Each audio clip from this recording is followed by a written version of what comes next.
El Convair B-36 era un bombardero estratégico de Estados Unidos que sirvió en los años 50. Se convirtió en el principal pilar de la disuasión nuclear de los Estados Unidos contra la Unión Soviética en el inicio de la Guerra Fría, y con un increíble alcance de 16.000 kilómetros, era el único avión de la época capaz de lanzar cualquiera de las armas nucleares del arsenal estadounidense sin repostar en vuelo.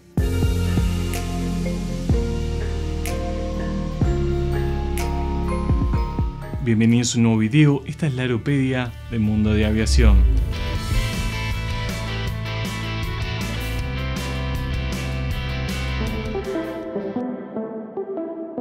Antes de la entrada de los Estados Unidos en la Segunda Guerra Mundial, ya se había empezado a desarrollar un bombardero que, en caso de que Gran Bretaña fuera invadida por los alemanes, los bombarderos estadounidenses tendrían que llegar a Europa, algo imposible para los aviones de la época. A medida que avanzaba la Guerra del Pacífico, la USAF necesitaba cada vez más un bombardero capaz de llegar a Japón, desde sus bases en Hawái, y se ordenó a Convair fabricar 100 aviones B-36 antes de que estuvieran listos siquiera los dos prototipos que se pretendían probar. La primera entrega estaba prevista para agosto de 1945, pero el primer vuelo fue el 8 de agosto de 1946, cuando la Segunda Guerra Mundial ya había finalizado.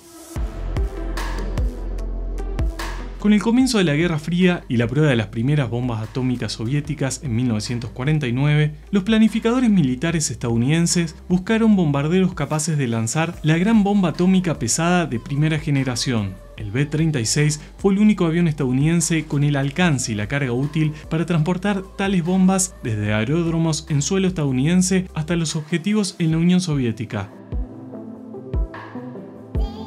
Podría pensarse que el B-36 estaba obsoleto desde el principio, siendo propulsado por motores a pistones. Sin embargo, su rival a reacción, el Boeing P-47 Stratojet, que no entró en pleno funcionamiento hasta 1953, carecía del alcance para llegar a la Unión Soviética sin repostar y no podía llevar la gran bomba de hidrógeno Mark 16. Los misiles balísticos intercontinentales no se volvieron lo suficientemente fiables hasta principios de la década del 60. También hasta que el Boeing B-52 Stratofortress entró en funcionamiento en el 55, el B-36 fue el único bombardero verdaderamente intercontinental. Siguió siendo el principal vehículo de lanzamiento de armas nucleares del SAC o el Comando Aéreo Estratégico.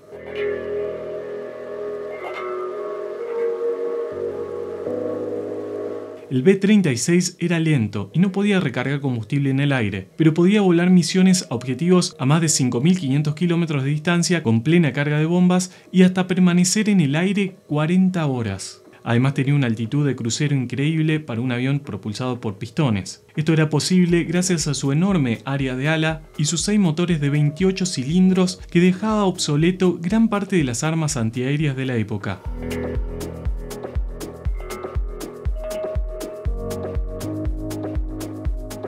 El primer avión de serie, el único XB-36, también el único con cabina enrasada al diseño del fuselaje en forma de bulbo, tenía un curioso diseño de tren de aterrizaje. Era un tren de aterrizaje triciclo, pero con enormes ruedas individuales que causaron muchos problemas, sobre todo de presión en el suelo. Después de varias pruebas de vuelo, la Fuerza Aérea ordenó que se rediseñara a un tren principal con 4 ruedas, lo que aumentó el peso de la aeronave.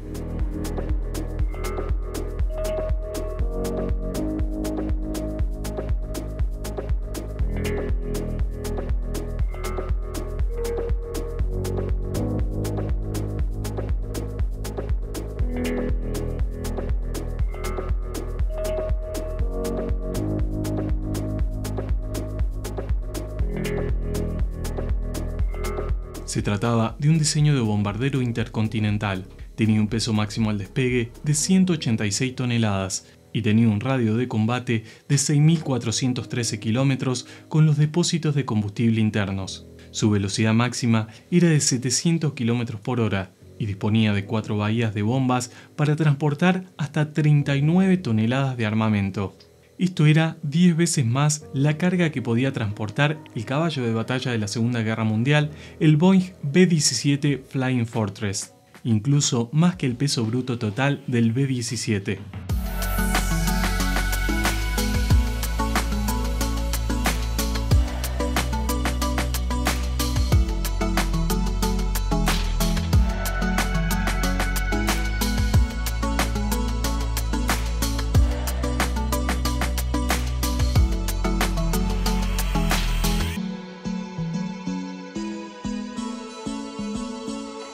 El armamento defensivo consistía en 6 torretas de armas retráctiles controladas a distancia y torretas fijas de cola y nariz.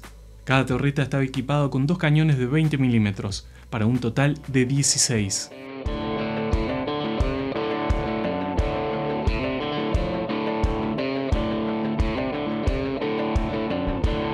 Las alas del B-36 eran muy grandes, incluso en comparación con los aviones actuales, excediendo por ejemplo las del C-5 Galaxy, y permitieron que el B-36 llevara suficiente combustible para volar las misiones largas previstas sin repostar. Era 2/3 más largos que el superbombardero anterior, el B-29. El grosor máximo del ala, medido perpendicularmente de la cuerda, era 2,30 m y contenía un espacio de acceso que permitía ir hasta los motores por dentro.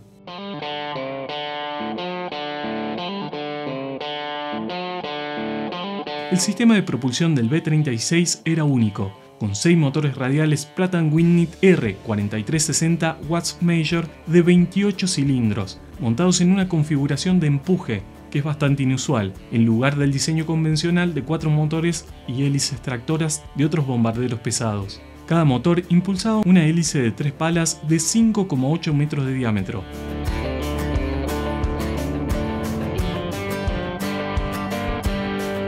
Si bien los primeros B-36 requerían largos recorridos de despegue, esta situación mejoró con versiones posteriores.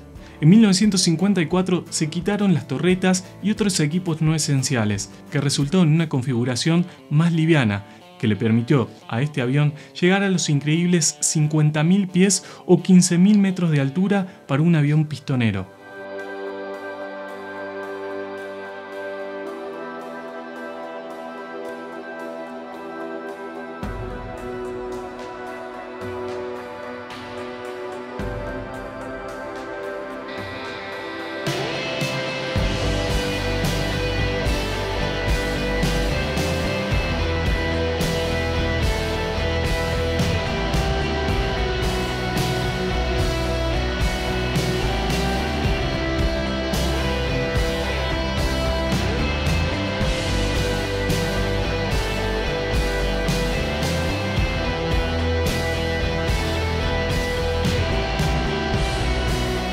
Con las versiones B-36D, Convair agregó un par de motores a reacción General Electric J47, suspendidos cerca del final de cada ala. Estos también se adoptaron en los B-36B existentes. En consecuencia, el B-36 se configuró para tener 10 motores, 6 motores de hélice radial y 4 motores a reacción, lo que llevó al eslogan de 6 girando y 4 quemando, que suena mejor en inglés, 6 touring, 4 burning. Los jetpods mejoraron enormemente el rendimiento de despegue y la velocidad sobre el objetivo. En un vuelo crucero normal, los motores a reacción se apagaban para conservar el combustible, y cuando se apagaran estos motores, se cerraban unas persianas para reducir la resistencia al aire. La gran área del ala y la opción de arrancar los 4 motores a reacción, que complementan los motores de pistón en versiones posteriores, le dieron al B-36 un amplio margen entre la velocidad de pérdida y la velocidad máxima.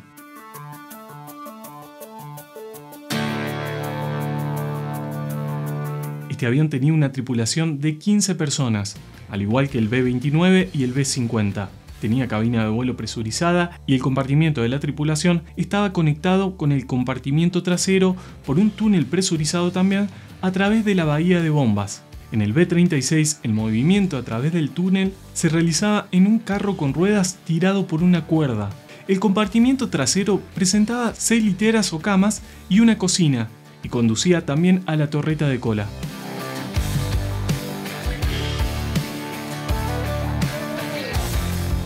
Esta aeronave era especialmente adecuada para misiones de reconocimiento. Su gran altitud de crucero lo hacían difícil de interceptar por otros aviones de combate de la época. La primera versión de reconocimiento fue el RB-36D, antes de la llegada del Lockheed U-2 a finales de la década del 50. El avión de reconocimiento RB-36 fue el principal medio de reconocimiento sobre territorio hostil, volando sobre China, donde los MiG proporcionados por los soviéticos no podían alcanzarlos.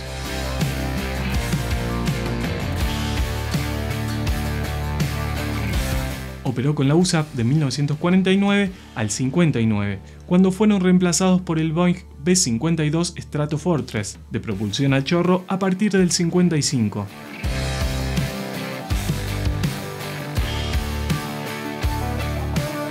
Se había construido una nueva versión con alas en flecha y motores de turbina, con mayor velocidad y alcance para su reemplazo programado, el Convair IB-60, pero nunca se construyó en serie. Tenía el 70% de su construcción similar al B-36.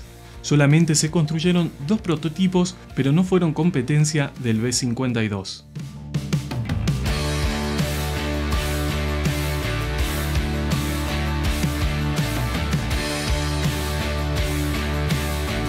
Algunos B-36 fueron usados en una gran variedad de experimentos. El más extraño, sin duda, fue el NB-36H, un reactor nuclear volante. Este tenía un reactor nuclear operacional y fue colocado en la bodega de bombas delantera del avión. Tenía un escudo de plomo de 4 toneladas que fue colocado en la parte frontal de la bodega de bombas, y la tripulación estaba encerrada en una cápsula de plomo. El reactor nuclear, aunque operacional, no se utilizaba para propulsar el avión, sino para realizar estudios de métodos de protección contra las radiaciones y los efectos de estas sobre la célula, los equipos y la tripulación. Y esto se hacía para una posible construcción futura de un avión con propulsión nuclear.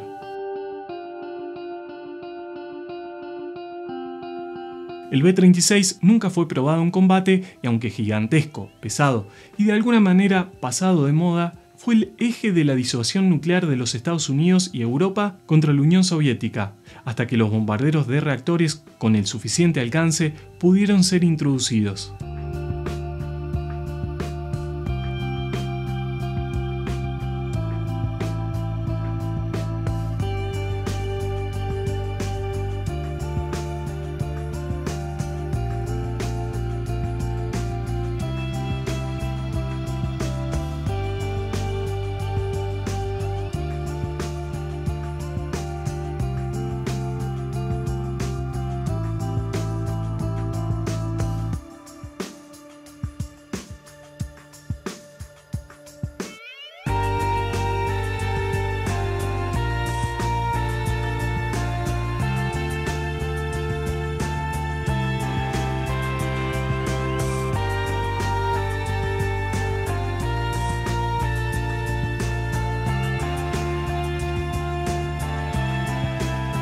Espero que les haya gustado. Hasta un nuevo video. Mi nombre es Marcos y esta es la Aeropedia de Mundo de Aviación.